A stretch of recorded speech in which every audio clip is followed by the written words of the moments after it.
কোনো জায়গায় দেখা যাচ্ছে যে এসএসসির ফল কবে জানা যাবে জানে না আন্তঃশিক্ষা বোর্ড অর্থাৎ শিক্ষা মন্ত্রণালয় থেকে বলছে তারা পরীক্ষার ফলাফল কবে জানে না। আবার কোনো জায়গায় বলা হচ্ছে 6 থেকে 9 নভেম্বর অক্টোবর পরীক্ষার ফলাফল প্রকাশ করা হবে। আসলে ঘটনাটা কি? এখানে আমরা জাগো নিউজ থেকেও দেখছিলাম যে এসএসসির ফল কবে জানে না বোর্ড, প্রস্তাবনার অনুমোদনও মেলেনি, অর্থাৎ প্রস্তাবনার অনুমোদনও মেলেনি। ইতিমধ্যে কিন্তু বিভিন্ন জায়গায় আরটিভি সহ বিভিন্ন জায়গায় বলছে 6 থেকে 9 নভেম্বর ফলাফল দিবে। আসলে কতটুকু সত্য কতটুকু মিথ্যে এই বিষয়টা আমি একটু পুরো বুঝিয়ে বলছি শিক্ষার্থীদেরকে। প্রথমত এখানে বলি ফলাফল প্রকাশের এই ডেলি ক্যাম্পাস এবং দৈনিক শিক্ষার বিষয়টা নিয়ে। এখানে এটা সত্য যে পরীক্ষার ফলাফলের প্রস্তাবনা এখন অনুমোদন মেলেনি, কিন্তু ফলাফল কবে সেটা একটা সম্ভাব্য ডেট তারা বলেছে। কিন্তু এখানে অনেক যদি কিন্তু রয়েছে। পুরো ব্যাপারটা একটু খুলে বলি। এখানে যদি আমরা নিউজটা পড়ি, আমরা প্রথম লাইনে এটুকু পড়লে বুঝতে পারবো যে চলতি বছর এসএসসি পরীক্ষার সমমান পরীক্ষার ফল কবে নাগাদ প্রকাশ করা হবে তা জানে না শিক্ষা বোর্ডের সংশ্লিষ্ট কর্মকর্তারা। ফল প্রকাশে কী উপায় হবে তা নিয়ে একটি প্রস্তাবনা শিক্ষা মন্ত্রণালয়ে পাঠানো হলো, তা এখনও অনুমোদন হয়নি।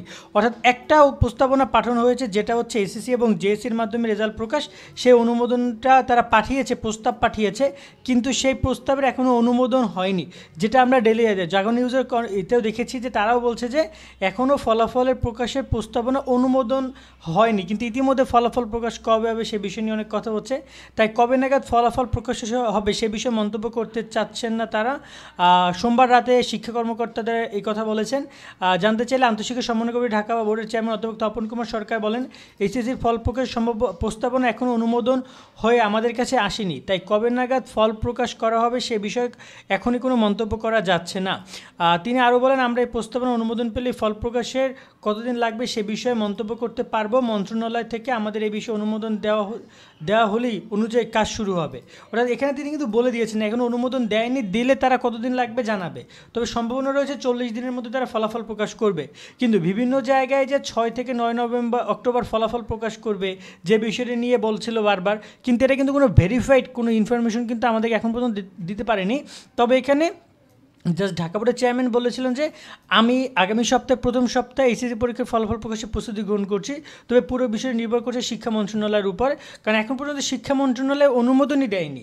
যেটা আমি বারবার বলছি যে বিভিন্ন জায়গায় গতকালকে আমরা পোস্ট দিয়েছিলাম, ফেসবুকে বলেছিলাম, কিন্তু অনেকের আরটিভি নিউজটা দেখিয়ে বলেছে যে 6 থেকে 9 অক্টোবর ফলাফল প্রকাশ করবে, কিন্তু সেটা তারা একটা যদি বলা যায় যে সংবাদ জাস্ট হতে পারে, মানে তারা সম্ভাবনা বলেছে, কিন্তু কোনো কনফার্মেশন ডেট না। কারণ ঢাকা বোর্ডের চেয়ারম্যান তিনি বারবার বলেছেন যে এখনও অনুমোদনই মেলেনি এবং সেটা আমাদের কাছে আসেনি, আসলে আমরা রেজাল্ট তৈরি করব, তারপর ফলাফল প্রকাশ করব, বা আসলে আমরা জানাতে পারবো আমাদের হাতে কয়দিন টাইম লাগবে।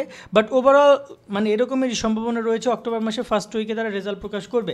তবে এখানে একটা কথা রয়েছে, যদি শিক্ষা মন্ত্রণালয় থেকে দেরি করে, কারণ এখন বর্তমানে অলমোস্ট 10 তারিখ চলছে, আজকে সেপ্টেম্বর মাসে, তো 10 তারিখ অলরেডি চলছে, তো এখন যদি পরীক্ষার ফলাফল যদি 10 তারিখে প্রকাশ করে তাহলে 1 মাস সময় আছে, 30 দিন, তাহলে আরও অন্তপক্ষে যদি আরও লেট করে তাহলে কিন্তু ফলাফল প্রকাশটা পিছিয়ে যাবে।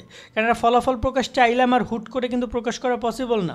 এখানে অনেক কার্যক্রম রয়েছে, অনেক বিষয় রয়েছে, তো এই বিষয়গুলো মাথায় রেখে শিক্ষার্থীদেরকে চিন্তাভাবনা করতে হবে। শিক্ষা মন্ত্রণালয় সেভাবেই তাদের চিন্তাভাবনাগুলো রাখছে। তো এই হচ্ছে আপাতত পরীক্ষার ফলাফল প্রকাশ নিয়ে, মানে যে 6 থেকে 9 নভেম্বরের যে অক্টোবরের যে বিষয়টি, 6 থেকে 9 অক্টোবর, এই বিষয়টি একটু হইলেও বলা যায় যে কনফিউজিং একটা তারিখ, কারণ এটা এখন পর্যন্ত শিওরিটি কোনো জায়গায় দেওয়া হয়নি। বিভিন্ন সংবাদ মাধ্যমে সংবাদ প্রকাশ করেছে, তবে এই বিষয়টি অনেকটাই সত্য নয় বলে তারা দাবি করেছে এবং বলেছে, তবে ফলাফল প্রকাশের দায়িত্বে থাকে শিক্ষা বোর্ডের কর্মকর্তারা এ নিয়ে কিছু জানে না বলে দাবি করেছেন। এই যে দেখতে পাচ্ছ সুন্দর করে তিনি কিন্তু এই কথাটা বলে দিয়েছেন যে ফলাফল 6 থেকে 9 তারিখের যে ফলাফল সেটা তারা দায়িত্বে থাকে কর্মকর্তারা, এ ব্যাপারে কোনো কিছু জানেন না। আশা করি বিষয়গুলো বুঝতে পারছো। আজকের মতো আমরা এখানে বিদায় নিচ্ছি। সকলে অনেক অনেক ভালো থাকবা। আল্লাহ হাফেজ।